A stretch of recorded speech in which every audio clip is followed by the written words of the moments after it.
Shepard, do you want to grab this along? Yeah, let me grab that.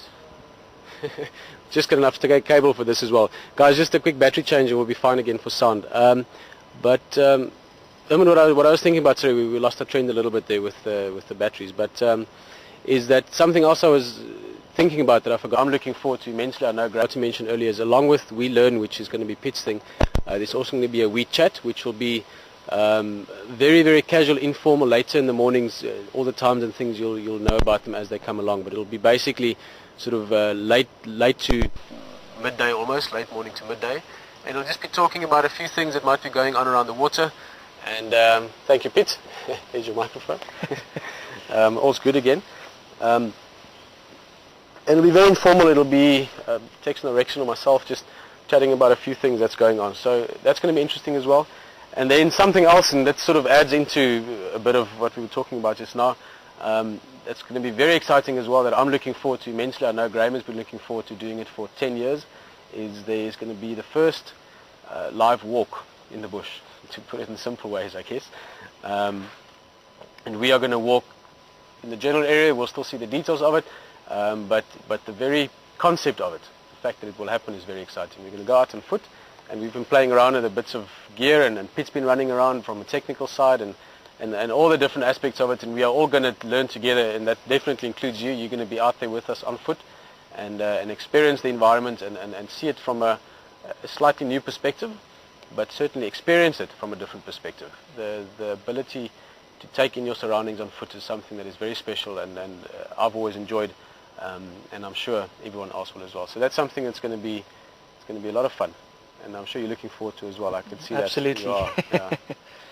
No, we played it, as Peter just said, we played around a bit with the idea of doing bushwalks, and it's something totally different, and it's very challenging as well, but I think it's going to be very, very interesting. Yeah, no, I mean, and to say we've played around with it is one way of putting it, but like I said, it's something that I know Graham has been very excited about and thinking about for literally a decade. So it is something that all of us are looking forward to. And that's sort of, I mean, I'm looking forward to it immensely, to be honest.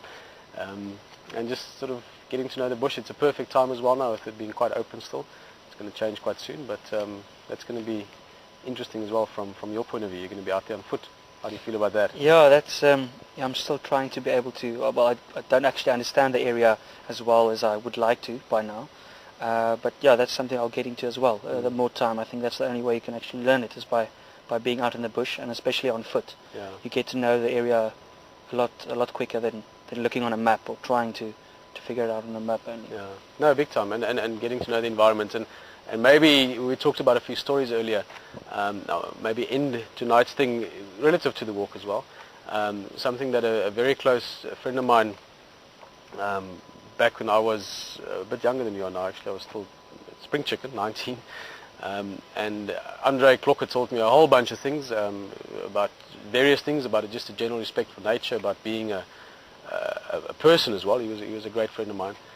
But what he did is one day he took me and another guy that had just started out as well, and we walked into the bush for quite a way. Pilanesberg is a beautiful place for walking, and I did a lot of walks there as well. For about 4.5 years of guiding, I used to take guided walks in the morning as opposed to drive. So I've walked more hours in the bush than I've done live drives now, which is a considerable amount of hours. So a great love grew there, but also a great experience, because you went sometimes 15, 20 days a month, you would spend 3-4 hours walking.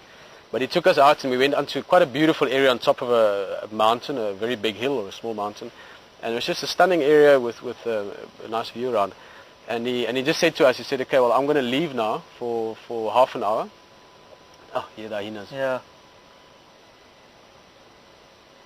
Maybe just here, it's a little bit far. And then Andre, and I'm going to draw the parallel back to the walk just now. He said, I'm going back in half an hour, and you guys must choose a spot wherever you want to. You can go sit, and when I come back, I want you to talk to me for an hour about a 3 meter by 3 meter piece of land where you're sitting. So 3 meter by 3 meter, that's about, let's say 10 by 10 foot. So it's about the area of the fire circle here. And even with relatively little experience, when he came back half an hour later, I managed to sit down and talk with him for an hour. And it was obviously quite easy because there's lots of things going on.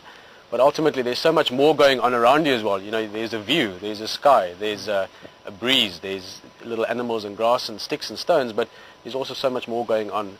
And I think the point I want to make with the walk is, even if you don't walk that far, even if you stop, you know, my grandfather always said, why walk if you can stand, and why stand if you can sit? And then it comes to why sit if you can lie down. But what is just that, just being out there, being on foot, being able to sit down in the sand and just look around you, see a little birds land and hear the rustle in the grass from the wind and so on, is a very special thing. So we're going to get out there in the beginning for an hour a day or so, depending on a lot of other factors, of course, and we're just going to explore the bush more on a different level, and that is something that is going to be a lot of fun, and something I'm sure you guys will enjoy as well. I'm immensely excited about it. So without going on about it too much, lots of things happening this week. I'm sure next week, Sunday, is going to be a very interesting fireside chat. We're going to look forward to it.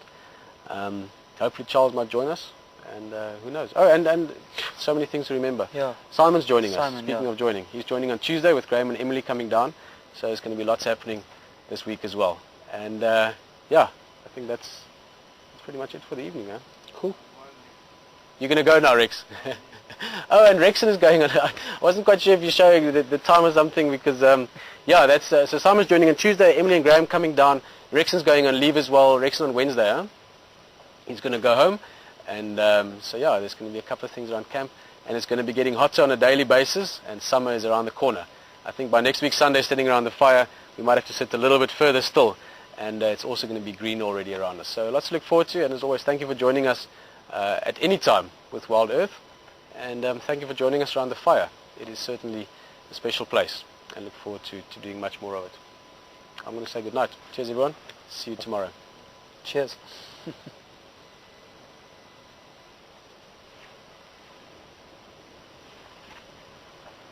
Which is